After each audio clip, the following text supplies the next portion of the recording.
somos integrantes de la iniciativa Unidos, que entre otras cosas convocamos a las movilizaciones de la Marea Rosa.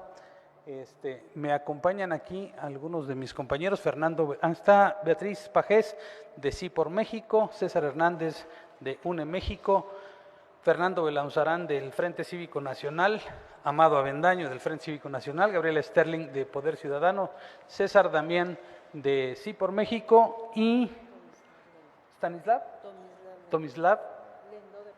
Es que sí, es complicado su nombre. Tomislav Lendo de Poder Ciudadano. Tomislav Lendo, perdóname, es que sí me gusta. Nosotros solicitamos una audiencia con el Consejo General del INE la semana pasada, muy atentamente nos recibieron el día de hoy.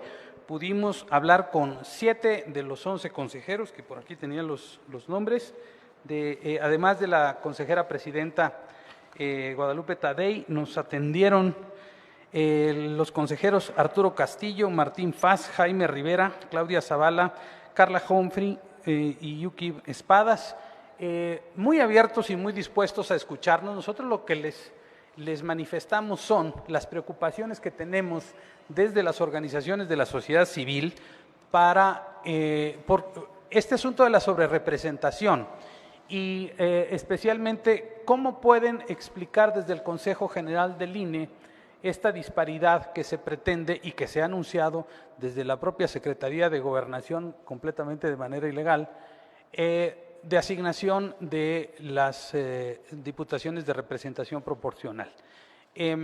Nuestra preocupación básica es que el voto de los ciudadanos está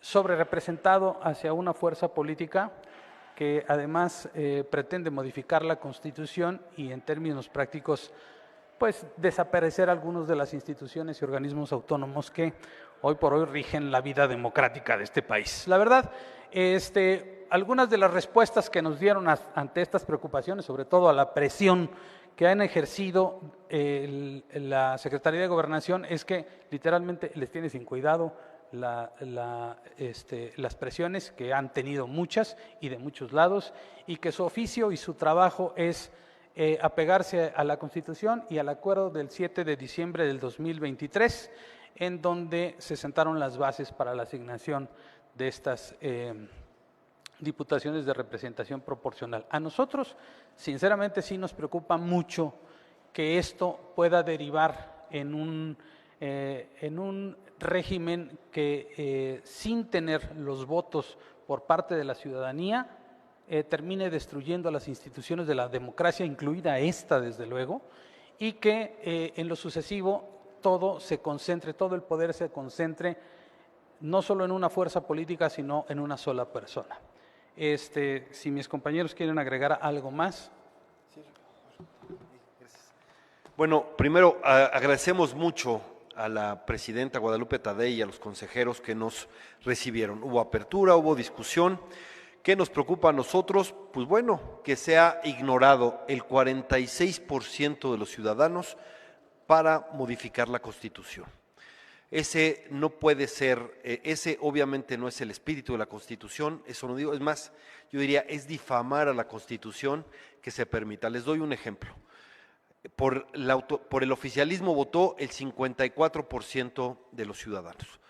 Por la oposición, el 42% de los ciudadanos. Y hay un 4% ahí que además pues, son los anulados, etcétera, pero también que no votaron por el oficialismo. Pues bueno, esa diferencia del 12%, según las proyecciones de la Cámara de la Secretaría de Gobernación, se convertiría en 48%. De 12% de diferencia, 48%. Es decir, se multiplicaría por 4. Y el Congreso mexicano no expresaría de ninguna manera la pluralidad de México. El Congreso que plantean sería un Congreso que no tiene nada que ver con la sociedad, su pluralidad, etcétera. Entonces, hablamos de la historia de la transición a la democracia, de cómo era absolutamente un objetivo de la transición que una sola fuerza no pudiera modificar la Constitución en solitario. Y eso es lo que están queriendo violar con una interpretación literal o letrista, que por cierto no es consistente, porque en el mismo artículo 54 constitucional dice que solo los partidos que registren 200 diputados pueden acceder a la representación proporcional. Partidos, dice. Entonces, si eso fuera el caso, si es una interpretación literal, solo MC podría tener representación proporcional, porque los demás se registraron por coaliciones, evidentemente. En la representación ningún partido llegó a 200. Ahí no puede haber una representación, una interpretación literal, porque sería absurdo. En cambio, para la representación proporcional, quieren sobrerepresentar a una fuerza por triplicado, por los partidos por separado, y ahí sí coalición y partidos serían distintos. Bueno, en fin, la verdad es que nos escucharon los argumentos y nosotros pedimos que la interpretación obviamente sea sistémica, sea teleológica, sea garantista, como fue pues la transición a la democracia, y que no permitan que quienes representan al 54% cambien de régimen unilateralmente, ignorando al otro 46% que también pues, son mexicanos y que su voto también debe de valer. Gracias. La verdad es que agradecimos que nos hayan recibido hoy en estas instalaciones, y nosotros hemos estado trabajando con un solo propósito: de evitar que haya una distorsión de esta pluralidad a partir de un abuso de las normas. Si la sociedad es plural y esa pluralidad se expresó en las urnas pasadas, no queremos que se distorsione o sea manipulado con alguna argucia legal. Se supone que en una democracia todos los votos valen lo mismo. Por eso, si existe una sobrerepresentación de la mayoría y una subrerepresentación de la minoría en el Congreso, lo que en efecto presenciaríamos es que los votos de quienes apoyaron a la fuerza política mayoritaria estarían teniendo más valor que los votos de quienes apoyaron a las fuerzas políticas minoritarias. Esto contradice pues prácticamente el principio democrático fundamental, que es un ciudadano, un voto, y por eso hoy estamos aquí.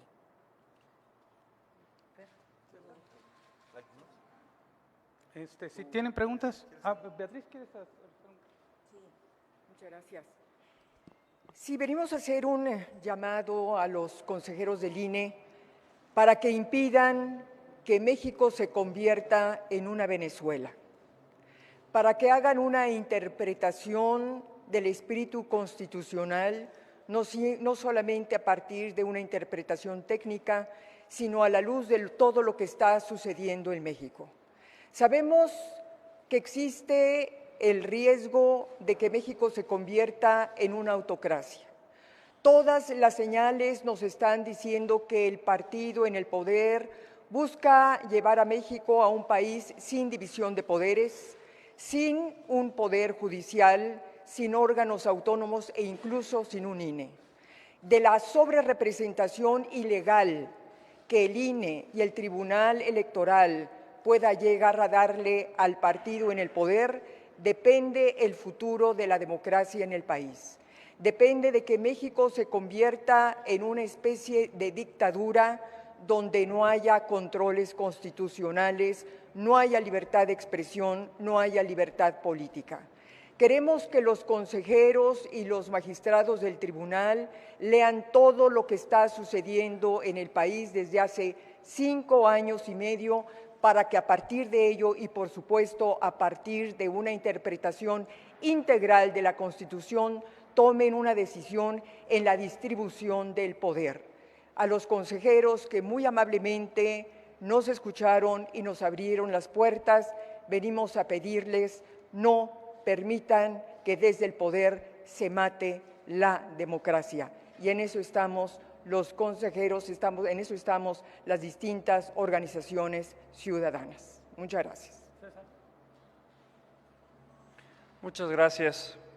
Miren, en Unidos, organización que integra varias organizaciones y que convocamos a la Marea Rosa, nos ha unido siempre la defensa de la democracia, Por eso en noviembre de 2022 salimos a las calles, inundamos las calles y las pintamos de rosa para defender al INE, a esta institución que es la que nos ha dejado y nos ha garantizado el derecho de elegir a nuestros representantes, de vivir en democracia.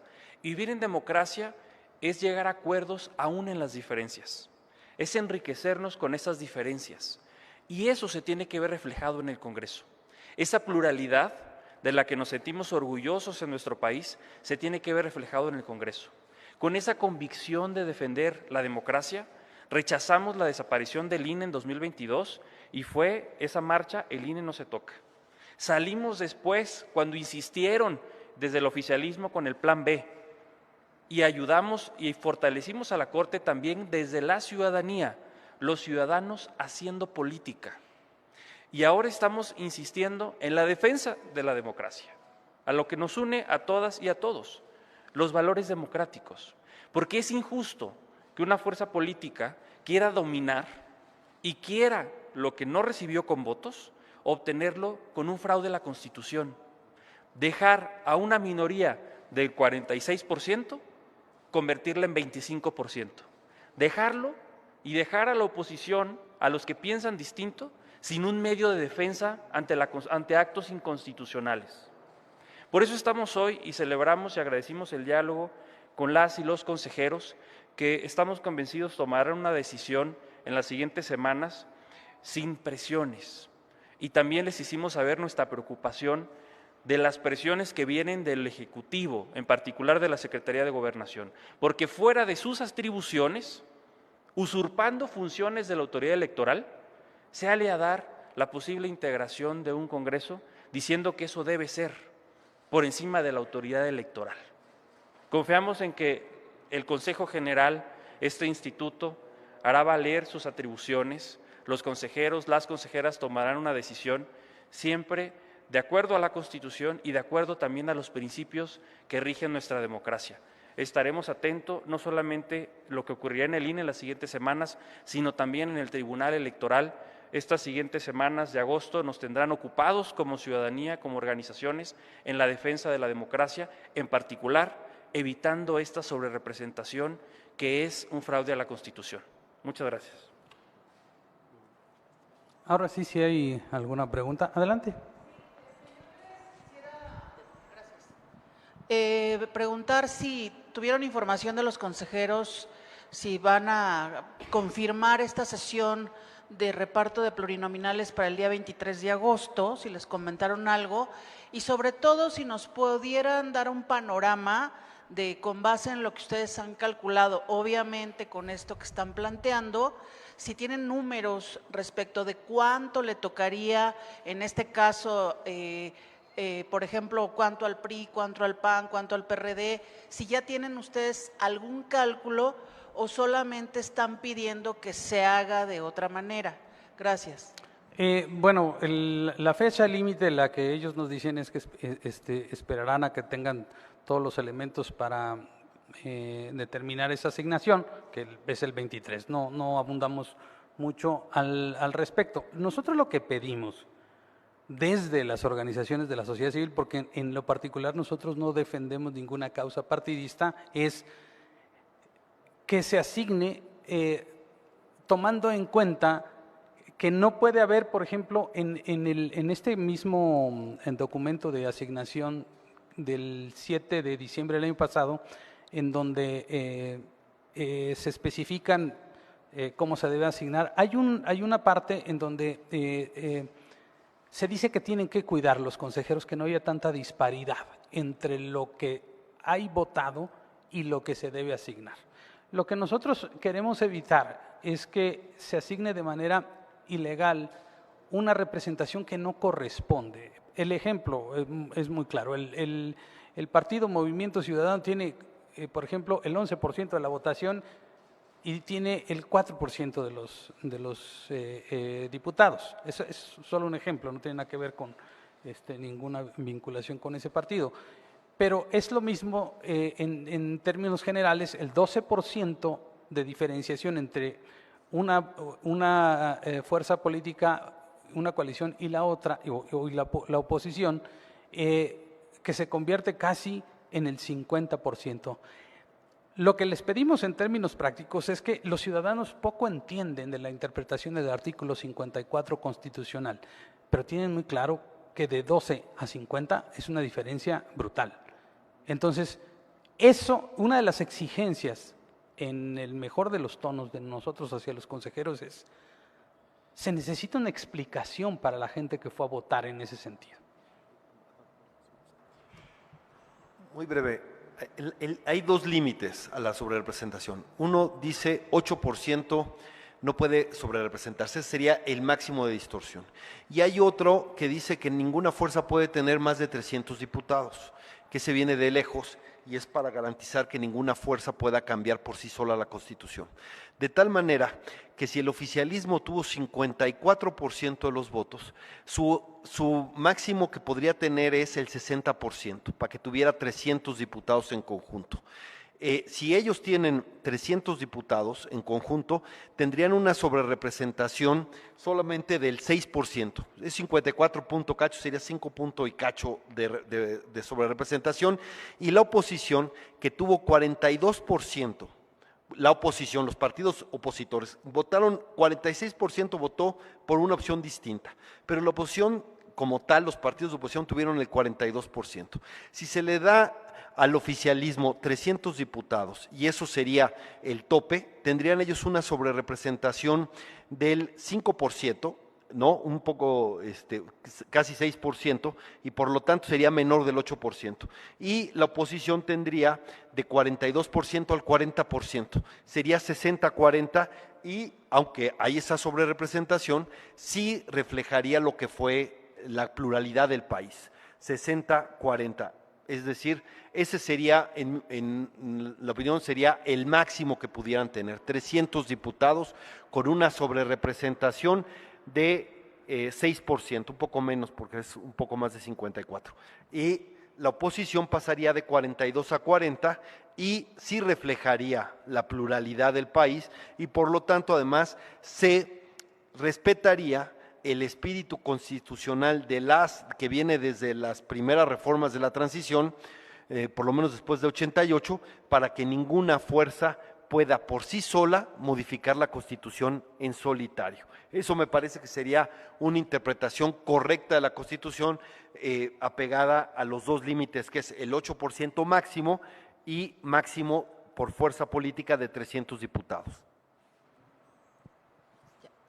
Hola. Hola. Preguntarles, ellos les afirmaron si se podía modificar su documento que aprobaron en diciembre, o bueno, siempre han dicho que no pueden corregir sus propios acuerdos, pero sí aplicar algún lineamiento adicional para resolver esta problemática, o qué les plantearon, cómo van a resolver este tema. Si va a haber un mecanismo en concreto o cada consejero lo va a decidir de acuerdo a su voluntad. Eso por una parte. Y la otra es, pues junto con esto de la sobrerepresentación en la Cámara, también ha surgido esta queja en el Senado de la asignación de plurinominales. Movimiento Ciudadano decía que entonces, si se quiere que se aplique la literalidad, o bueno, que en la sobrerepresentación se aplique por coalición y no la literalidad de la ley, que sería por partido, hagan lo mismo en el Senado. Es decir, que esta exigencia también se dé en el Senado, donde ellos dicen que ahí en el Senado sí se está aplicando a conveniencia por coalición y entonces les están robando 4 senadurías de primera minoría. Ahí perdería, digamos, la alianza opositora. El tema es cuándo sí y cuándo no se tiene que aplicar la literalidad de la ley y cuándo se tiene que hacer una interpretación, porque pareciera que para unos es mejor que se aplique literal y para otros que se haga una interpretación. Gracias. Bueno, en el primer caso, lo que nos manifestaron es que están tomando en cuenta no solo las opiniones que venimos nosotros a darles aquí, los elementos legales que tienen a la mano, sino también lo que se dice en la opinión pública. Ellos están en escucha y la mayoría de ellos nos dijo, yo no he tomado una decisión al respecto. Eso sí nos lo dejaron claro, que están tomando en cuenta todo lo que tienen a su alrededor y que con sus equipos de trabajo están trabajando en eso. Eso es lo que nos dijeron y que su compromiso es apegarse a lo que a la legalidad y a que y esto sobre todo que las presiones a lo que preguntamos nosotros específicamente de la Secretaría de Gobernación les tienen sin cuidado. Eso nos lo dijeron nos lo dejaron muy en claro. Sobre el otro asunto, no sé si alguien quiere opinar. Quisiera nada más terminar con esto. Sí, respecto al tema de las interpretaciones, lo que la mayoría de ellos nos expresaron es que sí están analizando la posibilidad de tener una interpretación propia, el Consejo General una interpretación propia de lo que dice la ley e incluso están abiertos a la posibilidad de revisar su acuerdo. No, nadie dijo que lo van a hacer o que no, y como acaba de decir Amado, también nos dijeron que nadie en este momento ha tomado una posición definitiva respecto a su voto y están analizando y recogiendo opiniones y argumentos como los que les venimos a plantear y otros.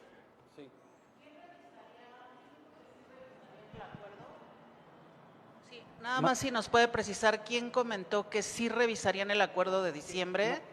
Es que, a ver, ellos hablaron obviamente que tienen un acuerdo en diciembre, pero también dijeron que su posición no está tomada. Eso nos dijeron, es decir, que están analizando y que están tomando, porque todos saludaron de que haya tomado una notoriedad pública la discusión de la sobrerepresentación y por lo tanto que van a tomar en cuenta distintos argumentos. Incluso dijeron que iban a considerar los argumentos que nosotros pusimos sobre la mesa. Entonces, lo que yo quiero decir es que lo que ellos dicen es, el INE no tiene una decisión tomada, aunque por supuesto dijeron que tienen este precedente del acuerdo tomado en diciembre. También lo mencionaron, pero en concreto dijeron que están analizando y muchos dijeron, todavía no he tomado yo mi decisión, ¿no? Algunos de ellos. Entonces, nosotros no queremos decir quién en particular dijeron, porque miren, fue una reunión de confianza. De hecho, dejamos nuestros celulares afuera, ¿no? Y en esta lógica de tener una relación de confianza y de agradecer esa franqueza con la que dijimos, pues es mejor no decir quién dijo qué.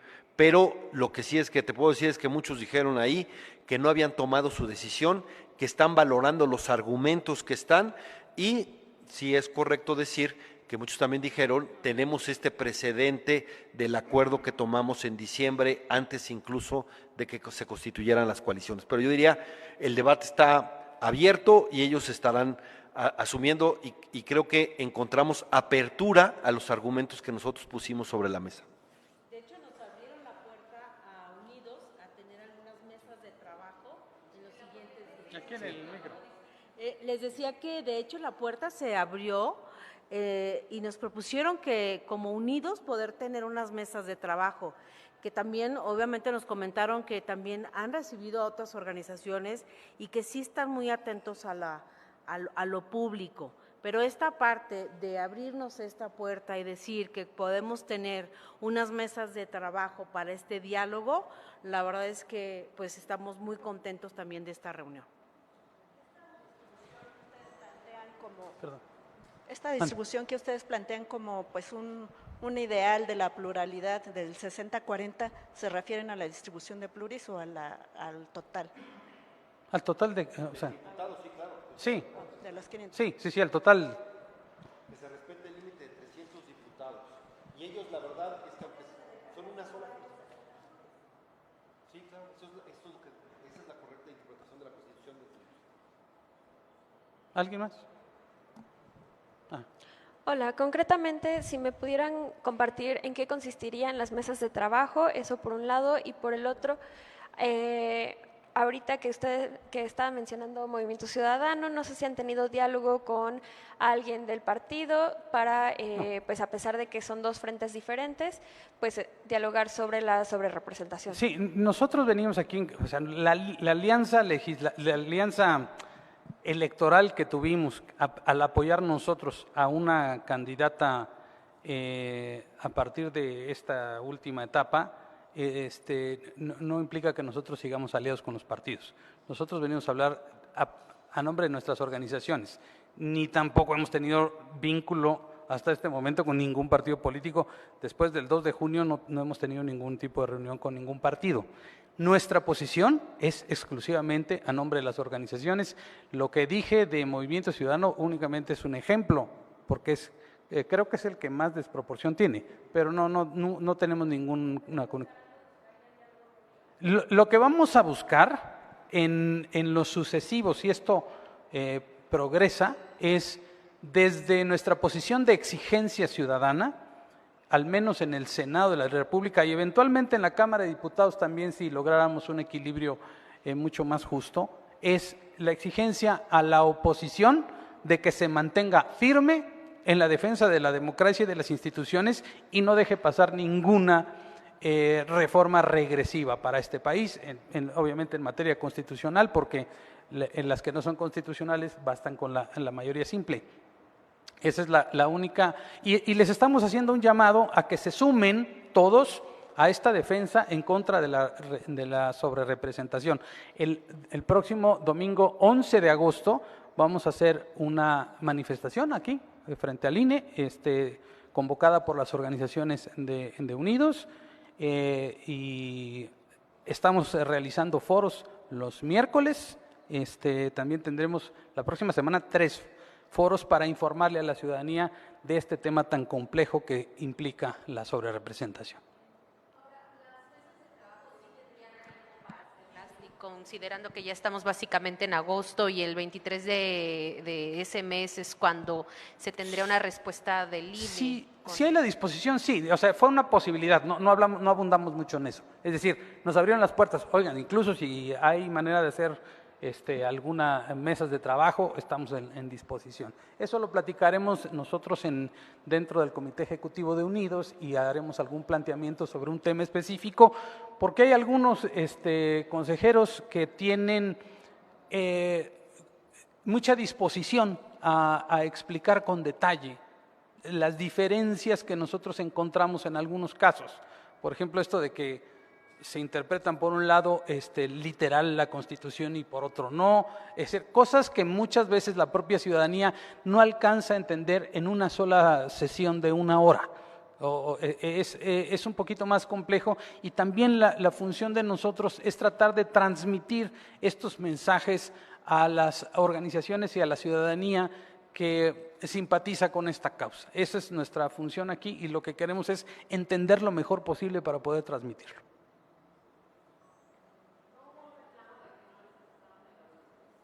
No tratamos ese tema porque es en exclusivo, es del Frente Cívico Nacional y ahorita venimos como una iniciativa Unidos. Sí. Pero qué bueno que lo mencionas. Qué bueno que lo mencionas porque el evento efectivamente iba a ser en el auditorio, el que teníamos programado, ya nos lo permitieron y luego nos lo dieron y luego nos lo quitaron, pero se va a hacer el día de mañana a las 11 de la mañana en el foro, se llama Alicia, les doy todo el dato porque, entonces, de cualquier manera va a haber foro. Van a estar José Woldenberg y Mario Amparo Casar, tal como iba a ser aquí. Yo espero dicen que van a arreglar muy bonito el auditorio, no sé por qué en este momento, porque les quede poca madre, ¿no? Pero de cualquier manera la discusión sigue, es en el... Sí. Es la Casa de la Cultura Alicia Santillana de Guajardo, que está en Avenida Niños Héroes 53, Josefa Ortiz Domínguez, en la Alcaldía Benito Juárez, muy cerca del Metro Villa de Cortés. Y vamos a seguir haciendo foros y el 11 de agosto vamos a llegar aquí al instituto. Ojalá, si no quieren que haya mucho problema de tránsito, nosotros estaríamos de acuerdo, podríamos estar aquí en la explanada si quieren, pero estamos convocando, como saben, el 11 de agosto, ya es un acuerdo también de Unidos, el 11 de agosto aquí en el INE para, digamos, manifestar nuestra inconformidad contra la posibilidad de una sobrerepresentación más allá del 8% constitucional y se va a replicar en todos los consejos distritales del INE en el país, pero es el 11 de agosto aquí, 11 de la mañana. Muchas gracias. Gracias. Gracias.